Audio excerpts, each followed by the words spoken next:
কৃষ্ণ হরে কৃষ্ণ হরে কৃষ্ণ হরে কৃষ্ণ হরে কৃষ্ণ কৃষ্ণ কৃষ্ণ হরে হরে হরে রাম হরে কৃষ্ণ হরে কৃষ্ণ।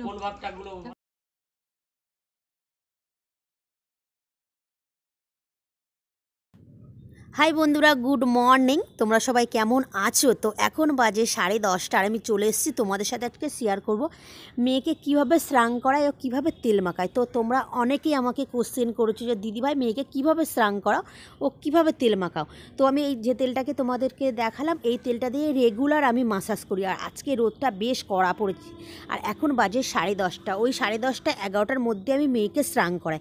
যত সকাল সকাল স্নান করাবে না ততই ভালো। আর আজকে রোদ ভীষণ কড়া পড়েছে, তার জন্য মেয়ে আজকে কান্নাকাটি করছে, দেখতে পাচ্ছ। মানে রোদে আজকে থাকবে না, এত রোদ কড়া পড়েছে।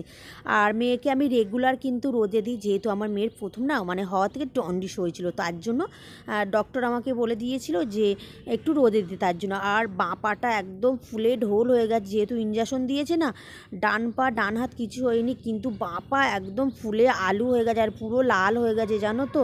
তো রেগুলার আমি জেল দিই ওখানে, তবু একদম ফুলে না আলু হয়ে গেছে, লাল হয়ে গেছে। আর এই ছেলেটা দেখতে পাচ্ছ, এটা আমার একটা পাশের বাড়ির জায়ের ছেলে।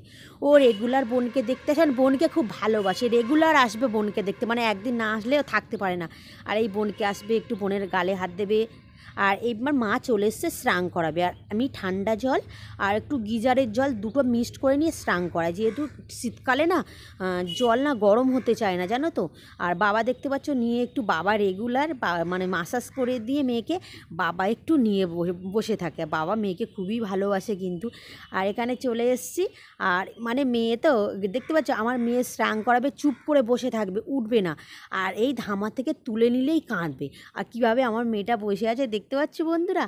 আর মানে রোদ দিয়েছে তো, তার জন্য একটু ঘোলা ঘোলা মতো লাগছে। তো তোমরা একটু ম্যানেজ করে নিও। আর দেখো আমার মেয়েটা কীভাবে বসে রয়েছে, আমার লক্ষ্মী সোনাটা। তো আমার মেয়েকে এইভাবে আমি স্নান করাই, এইভাবে আমি তেল টেল মাখাই। তো তোমাদের সাথে শেয়ার করলাম, অবশ্যই বলো কেমন লাগলো। আর যদি ভালো লেগে থাকে তো প্লিজ বন্ধুরা একটা লাইক করে দিও। আর প্লিজ বন্ধুরা যারা সাবস্ক্রাইব করছো না, প্লিজ সাবস্ক্রাইব করে আমার পাশে থেকো। তো আমার লক্ষ্মী সোনাটা দেখতে পাচ্ছ কীভাবে রয়েছে, এই দেখো চুপ করে রয়েছে। এইবারে জল থেকে তুলে নিলেই কান্না, মানে ও না টোটাল ওই জলেই বসে থাকবে, ও উঠবে না। এত না মানে কি বলবো, আগে খুব কাঁদতো, কিন্তু এখন এই মানে ঠান্ডা পড়ে একদম ও কান্নাকাটি একদম ছেড়ে দিয়েছে। দেখো কীভাবে বসে আছে দেখো। তো আমিও স্নান ট্রাং করে নিয়েছি, নিয়ে ঠাকুরকে দিতে চলে এসেছি। আর মা স্নান করতে ঢুকেছে, ওই জন্যই মানে মেয়েকে আর কার কাছে রাখবো। তো একদম টুপি টুপি সব কিছু পরে নিয়েছি, নিয়ে আমি সন্ধে দিতে চলে এসেছি। আর আমার মেয়ে আমার কাছে মানে এত গল্প শোনে, তোমাদেরকে কি বলবো, গল্প শুনলে না হা করে শুনবে আর কটকট করে হাসবে আমার মেয়ে। তো আমার মেয়ের পাক্কা 2 মাস 1 দিন বয়স হলো আজকে। তো মানে না কি বলবো, সেই মনে হয় যেন 6 মাসের বাচ্চা, কথা বলবে আবার কি বলতে যাবে, জানো তো।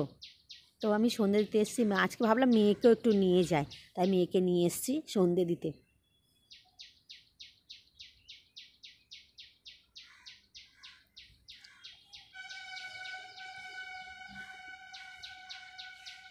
আর আমার মেয়ে আমার মুখের দিকে হা করে দেখছে যে মাম্মাম কি করছে।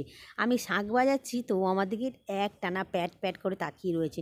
তো কদিন পরে আমার সোনাকেও তো ঠাকুরের দিতে হবে, তো তার জন্য আজকে নিয়ে এসেছি। তো বন্ধুরা আজকের মতো টাটা। দেখতে পাচ্ছ কেমনভাবে তোমাদের দিকে তাকিয়ে আছি, দেখো পিপিদের বলো হাই পিপি।